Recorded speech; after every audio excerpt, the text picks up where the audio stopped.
देख रहे हैं इस वक्त डेली न्यूज पर। अब बात करेंगे कि वायनाड किस तरह से हाई प्रोफाइल सीट बनी हुई है और वहां क्या कुछ हो रहा है। तो लोकसभा चुनाव में इस बार केरल का वायनाड मीडिया की सुर्खियों में है। और क्यों है मीडिया की सुर्खियों में, कौन कौन से वहां से बड़े कैंडिडेट हैं, उस पर हम जरूर आपको बताएंगे। आप तो जानते हैं पिछली बार यहां पर मौजूदा सांसद जो हैं वो राहुल गांधी हैं। तो वायनाड सीट लगातार मीडिया की सुर्खियों में है।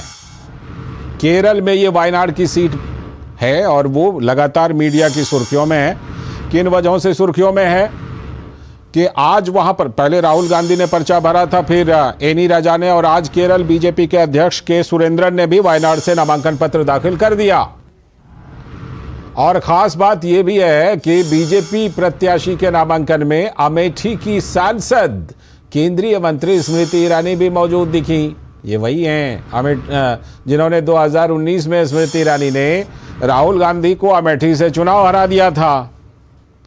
और वो तो एक बार फिर से चुनाव अमेठी से लड़ रही हैं, लेकिन अभी राहुल गांधी का पता नहीं कि अमेठी से इस बार लड़ेंगे कि नहीं लड़ेंगे। अभी तक नाम का ऐलान तो नहीं हुआ है, बल्कि अमेठी से कांग्रेस के किसी प्रत्याशी के नाम का ऐलान अभी नहीं हुआ है। कांग्रेस नेता राहुल गांधी ने केरल के वायनाड से नामांकन पत्र दाखिल कर दिया है पहले ही। और राहुल गांधी तो सांसद वहां से अभी फिलहाल हैं भी, लेकिन इस बार सीपीआई की नेता एनी राजा, उन्होंने भी वायनाड से पर्चा भर दिया है। तो जाहिर है कि बहुकोणीय मुकाबले में वायनाड का आकर्षण कुछ खास ही होगा। इस बार सभी की नजरें रहेंगी, देश विदेश की नजरें रहेंगी। वायनाड का मुकाबला जबरदस्त है। एक और जहां इंडी गठबंधन के अंदर महासंग्राम है, तो वहीं इस बार बीजेपी भी चुनौती देने की हालत में आ गई है।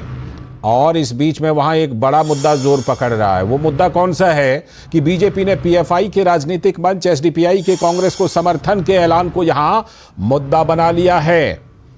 इस चीज को लेकर हालांकि सीपीएम ने भी, वामपंथी पार्टियों ने भी कांग्रेस पर हमला बोला है। प्रतिबंधित पीएफआई के पॉलिटिकल विंग एसडीपीआई के सुप्रीमो एमए मौलवी ने कांग्रेस पार्टी को समर्थन देने का ऐलान किया था। तो ये बड़ा मुद्दा वहां पर बनता हुआ दिख रहा है। केंद्रीय मंत्री स्मृति ईरानी ने केरल के वायनाड निर्वाचन क्षेत्र से भाजपा उम्मीदवार के सुरेंद्रन के साथ एक रोड शो में भी हिस्सा लिया और उन्होंने भ्रष्टाचार को लेकर कांग्रेस पर जमकर निशाना साधा।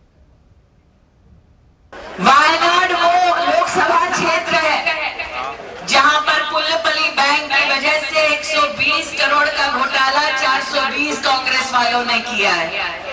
करेक्ट? कांग्रेस का जनरल सेक्रेटरी जेल में है कि नहीं है? तो राहुल गांधी वायनाड में भगवा झंडा लेकर जय श्री राम बोलकर दिखाए, दूध का दूध पानी का पानी यही हो जाएगा। लेकिन यहाँ पर भगवान का नाम नहीं लेंगे, सनातन को अभिशापित करने का प्रयास करेंगे, सनातन धर्म के खिलाफ टिप्पणी करेंगे। तो स्मृति ईरानी वायनाड भी पहुंच गई हैं। तो वायनाड में इस बार जो मुकाबला है वो बड़ा जबरदस्त है। आयशा खानम हमारी संवाददाता जुड़ रही हैं इस पर और ज्यादा जानकारी के साथ। आयशा, वायनाड तो लगता है कि इस बार बिल्कुल पूरी तरह सुर्खियों में रहने वाला है, पिछली बार से भी ज्यादा, क्योंकि वहां कम से कम 3 तो बड़े मजबूत कैंडिडेट दिखाई देने लगे हैं। और इसलिए भी कि जो विपक्षी गठबंधन है उसकी हकीकत को सामने लाने का काम कर रही है वायनाड सीट इस बार। जी हाँ, बिल्कुल। आज जब स्मृति ईरानी पहुंची थी, जब बीजेपी के उम्मीदवार सुरेंद्रन अपना नामांकन पत्र दाखिल करने जा रहे थे, तो उस समय माहौल ऐसा बन गया था कि मानो कि ये अमेठी का प्रचार चल रहा हो। तो अमेठी में जिस तरह से स्मृति ईरानी ने राहुल गांधी के खिलाफ प्रचार किया था, ठीक उसी तरह का प्रचार, उसी तरह का माहौल यहाँ पर बनता हुआ नजर आ रहा है। हालांकि कांग्रेस अभी तक वायनाड को एक सबसे सेफ सीट मानती है, पूरे देश में सबसे सेफ सीट है।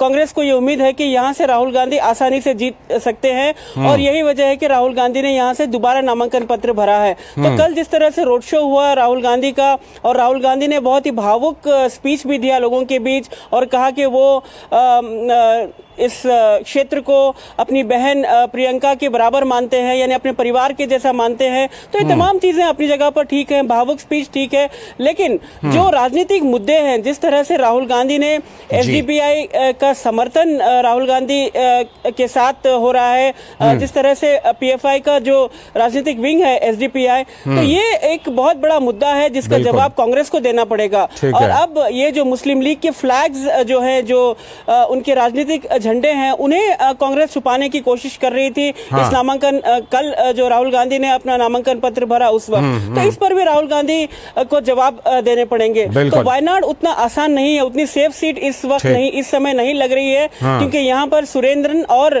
लेफ्ट पार्टी की जो उम्मीदवार है एनी राजा, वो भी जमकर राहुल गांधी के खिलाफ प्रचार कर रही हैं। और लेफ्ट ने साफ कह दिया है कि अगर राहुल गांधी को चुनौती देना होता तो वो किसी और सीट से बीजेपी को चुनौती दे सकते। वो खुद अपने एक गठबंधन दल के साथ यहाँ पर चुनाव लड़ रहे हैं, तो ये एक मजाक की बात है। तो जाहिर सी बात है कि ये जो मुकाबला होगा, ये ट्रायंगुलर फाइट होगी, बहुत दिलचस्प होगी और आने वाले दिनों में हम देखेंगे कि यहाँ का प्रचार बहुत तेज होगा। ठीक, और हम भी आपसे लगातार इस पर अपडेट लेते रहेंगे। फिलहाल आपका बहुत बहुत शुक्रिया आयशा इस खबर पर जुड़ने के लिए।